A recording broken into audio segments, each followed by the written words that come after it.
En það eru forsetakosningarnar eins og ég nefndi hér fyrir í þættinum. Guðni T.H. Jóhannesson er búinn að boða fundaherferð hér á Suðurlandi núna helgina á sunnudagskvöldið á Selfossi og síðan í Hveragerði og Þorlákshöfn á mánudaginn.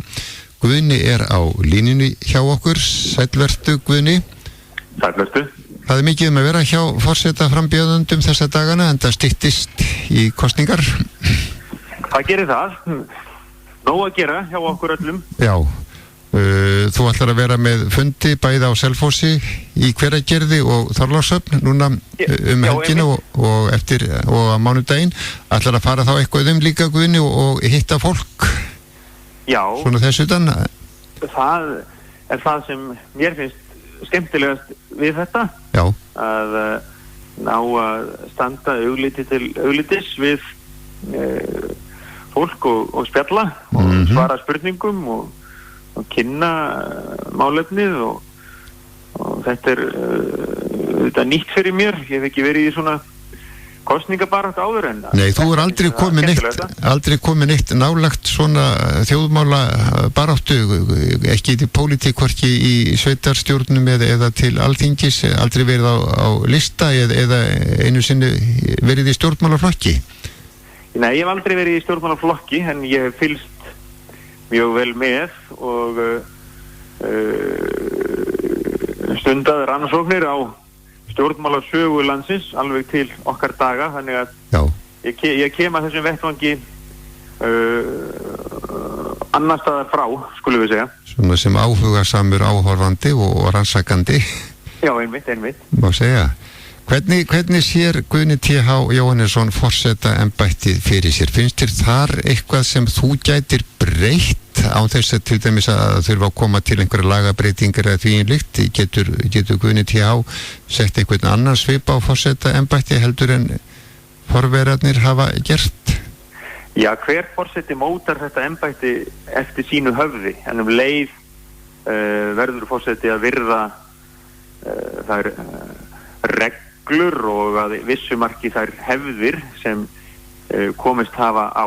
Já. En nái ég kjöri þá vil ég vera forseti sem er að mati fólksins fulltrúi allra Íslendinga, forseti sem stendur utan fylkinga og flokka. Já.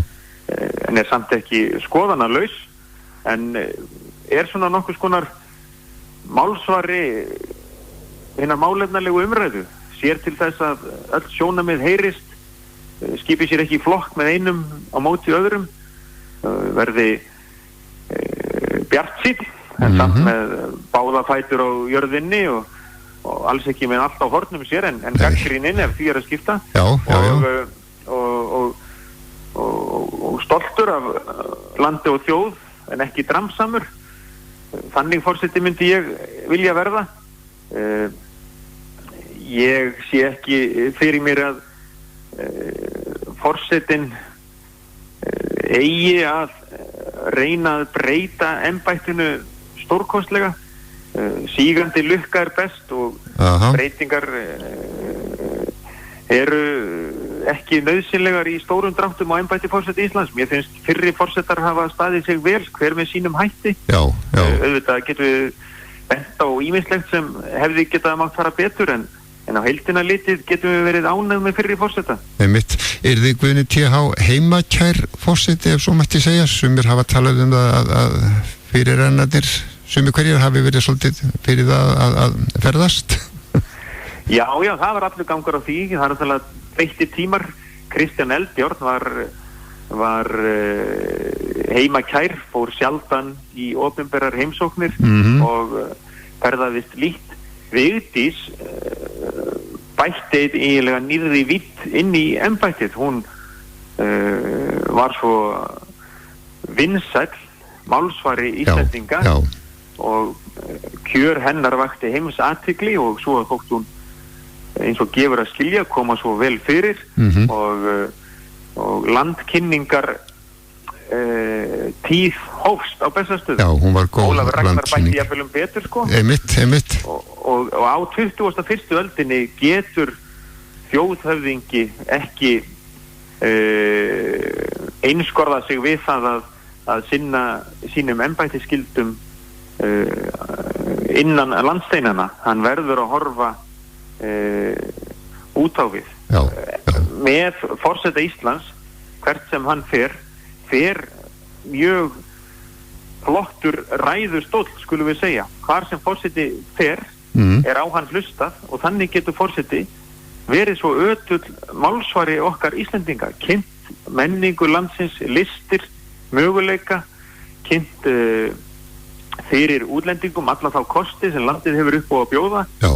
Sýnt útlendingum að við höfum skapað hér öflugt velferðar samfélag sem margt megi læra af og þannig getur forseti svo sannarlega látið gott að sér leiða. Já, og þannig finnst mér að forseti að vera. Sem leið á forseti auðvitað að vera alþýðlegur í tengslum við fólki í landinu.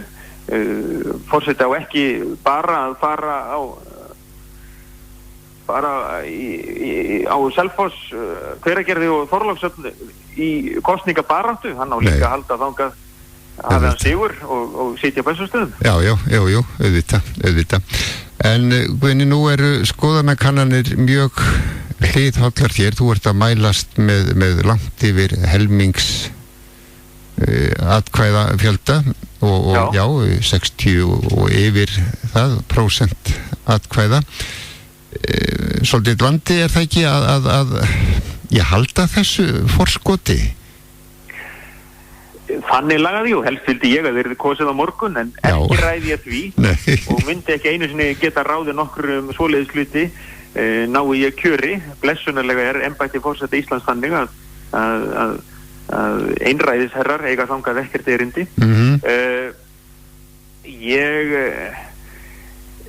reyni alltaf að halda bara mínu striki. Ég fór í framboð vegna þess að ég hafði sannfæringu. Ég vildi kynna ákveðna sýn á þetta embætti og fann þá og finn enn mikinn hljómgrunn og fer ekkert að skiptum kurs.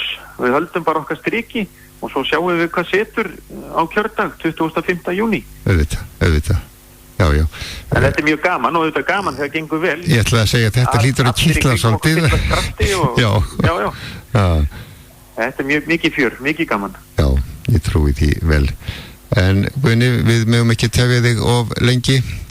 Nei, þetta búið að vera mjög gaman. Ég hlakka til að sjá sem flesta á þessum fundum. Já, á sunnudagskvölda Hótel Selfossi. Já. Ekki satt? Manstu klukkan hvað? 8:30. 8:30. Svo ertu í Þorlákshöfn, hvað klukkan 5 á mánudaginn? Já. Og í Hveragerði á mánudagskvöldið. Já. Og þar viltu á þessum stöðum sjá sem allra flesta. Allir velkomnir og ég mun svara spurningum eftir erindi og þær mega að vera þægilegar, þær mega að vera óþægilegar, þær mega að vera skemmtilegar og leiðilegar og þar fram eftir göttunum. En mestum verð er náttúrulega fyrir fólk að nýta kosningaréttin sama hvernig það svo ákveður að verja honum, en það er kannski helst mikilvægt að brýna það fyrir ungu fólki að mæta, að gangi ekki af þessu sem vísu. Hugsið ykkur forréttindin okkar, við hér á Íslandi, við fáum að kjósa væntanlega núna 2 í ár. Veljum við okkur forseta, svo kjósum við til þings. Þetta er bara ekkert sjálfsagt í heiminum eins og við þekkjum hann í dag. Nákvæmlega. Ein svona spurning að lokum, hvað myndi Guðni T.H. Jóhannesson sitja lengi sem forseti ef hann yrði kjörinn? Já, kjörtímabilið er 4 ár, við horfum ekki lengur en það, en nái ég kjöri og fái svo aftur brautargengi, þá er ég búinn að lýsa því yfir að ég yrði aldrei lengur en 3 kjörtímabil. Mér finnst það hámark í nútíma samfélagi og eins og embættið hefur þróast. Þannig að það er mín sýn á þetta. Guðni, bestu þakki fyrir þetta spjall og gangið þér vel. Bestu þakki sömuleiðis og til hamingju Selfyssingar með sigurinn á móti KR. Já, þú tókst eftir því. Já. Þakka þér fyrir það. Bless. Takk.